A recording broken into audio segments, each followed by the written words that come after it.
System Failure listeners. Nate here with your weekly essay read, this one entitled Solar Resurrection and subtitled Death and Rebirth Are Ancient Symbols of Sustainability.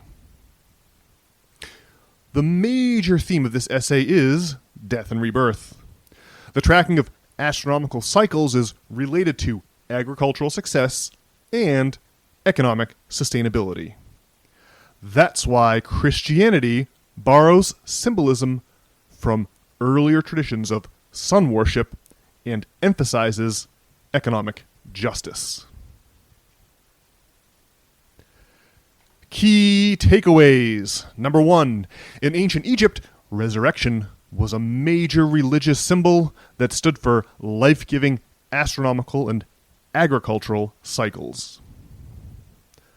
Number 2, syncretism is the notion that religious symbols have been recycled throughout history.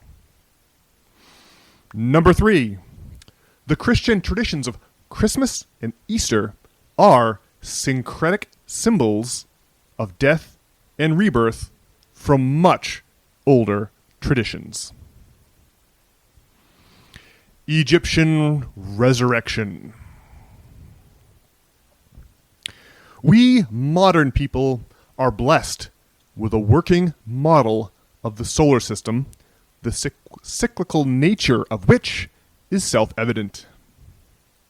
But ancient farmers had no such model to comfort them during long nights and dark winters.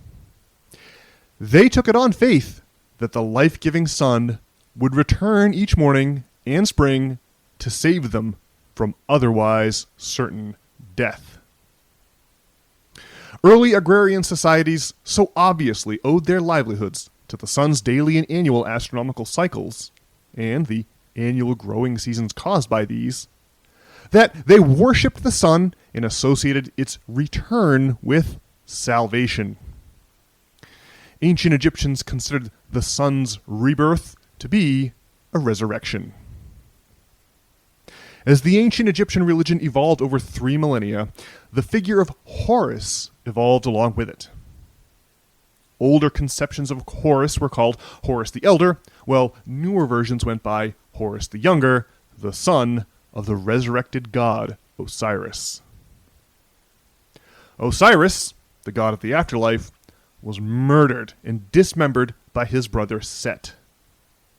His wife, Isis, reassembled his body and, through magic, conceived Horus, the posthumous son of Osiris. Osiris was the opposite of the noonday sun. He personified the invisible midnight sun. His position in the underworld made Osiris instrumental in the sun's nightly journey from death to rebirth. The pharaoh was considered the living Horus, and upon death became associated with Osiris. The two gods had a cyclical relationship. The son, Horus, replaced the father, Osiris, ensuring the continuity of divine kingship. Horus was seen as a rebirth or continuation of Osiris. When Christianity arrived in the Mediterranean theater, it adapted and adopted existing religious ideas to appeal to new converts.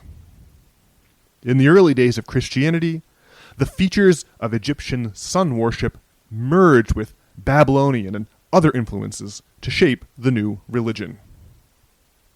Christians today still celebrate the resurrection of the Son of God as their salvation. Most remain unaware that this allegory predates Christianity by thousands of years and has its roots in astronomy and agriculture. Syncretism. Syncretism is the idea that gods change cultures like we change clothes. The ebb and flow of religious traditions over millennia has a democratic dynamic to it.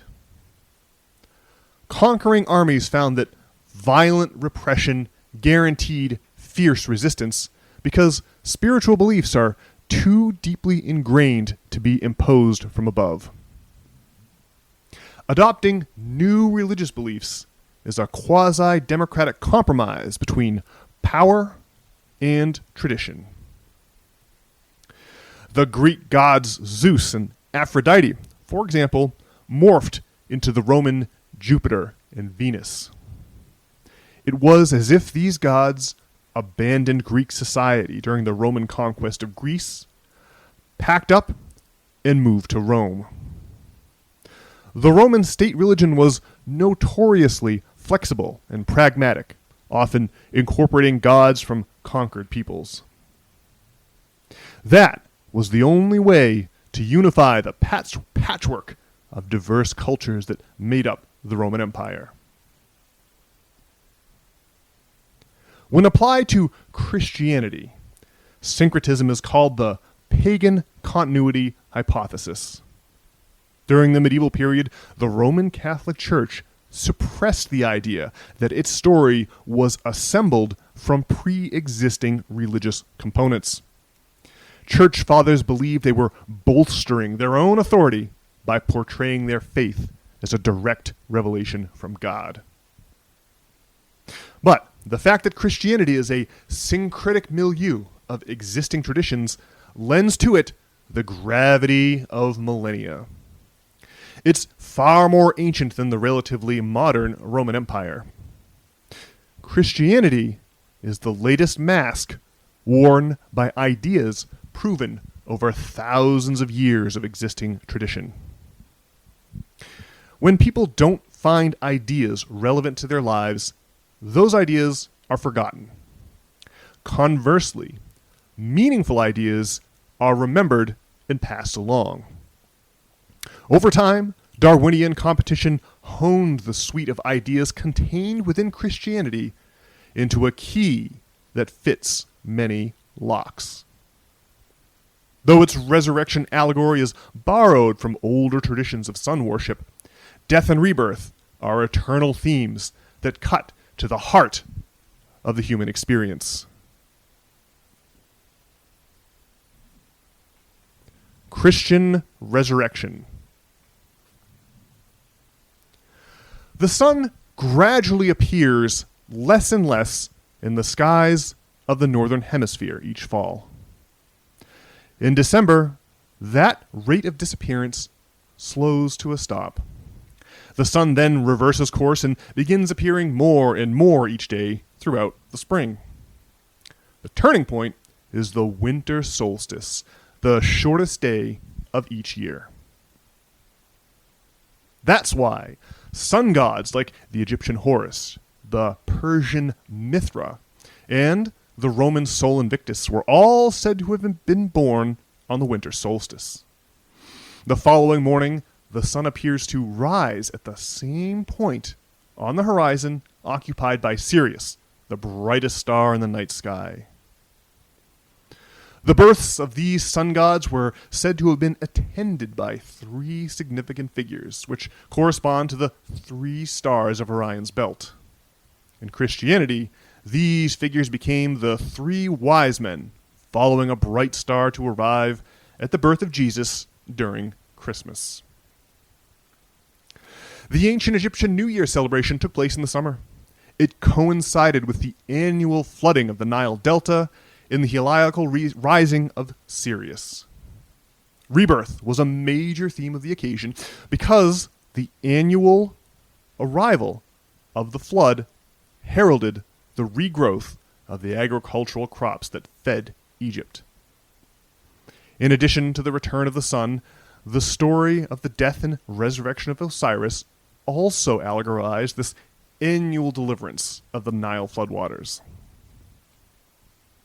The Christian Church incorporated this resurrection allegory into Easter.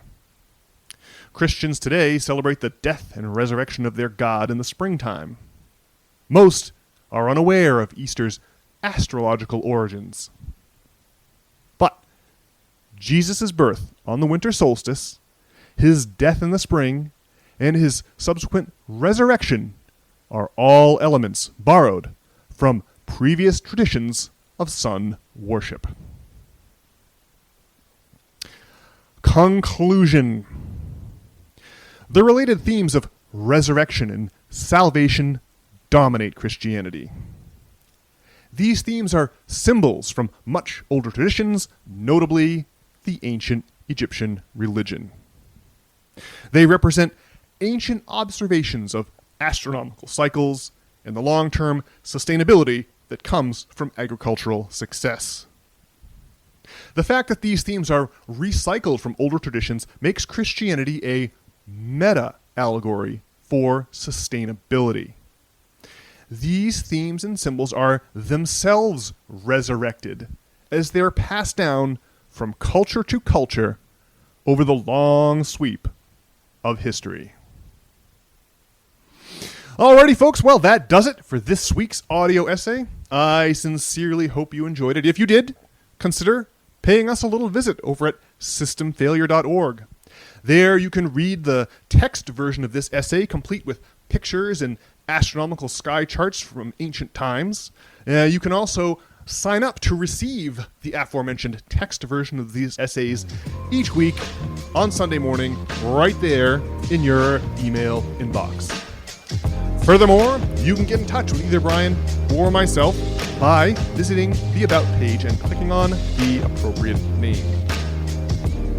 Okay, well, I will be back on Monday with a regularly scheduled edition of the System Failure Podcast with Brian. Can't wait to talk to you all then. In the meantime, I hope you're having a great week.